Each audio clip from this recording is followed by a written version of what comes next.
হবে না, পুরা 2 আঙ্গুলের ফারাক। আর যেই জিপিএ পাইছো মিয়া, পাস না ফেল বোঝা মুশকিল। আপনি কইলেও হইতো না। শ্বশুর বাড়ির আবদার। তাহলে রতনের কি হইলো? চাচা, এক কথার কতবার কমু আপনারে। আরে রতনের চাকরি তো রেডি, খালি টেকাটা দিলেই কাজ কমপ্লিট। চাচা টেনশন নিয়েন না, চাকরি না হলে তো টাকা ফেরত, মানি ব্যাক গ্যারান্টি। বদরুলের এক জবান। এক জবান। আরে করো কি তোমরা জানো না সেনাবাহিনীতে অর্থের বিনিময়ে ভর্তির কোনো সুযোগ নাই?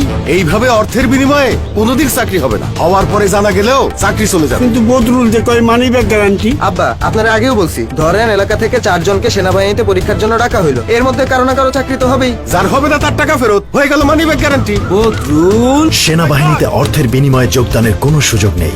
দালাল কিংবা প্রতারক হতে সতর্ক থাকুন। কেউ আর্থিক লেনদেন সহ কোনো প্রকার প্রতারণা করার চেষ্টা করলে তাকে নিকটস্থ আইন প্রয়োগকারী সংস্থার নিকট সোপর্দ করুন। বাংলাদেশ সেনাবাহিনী।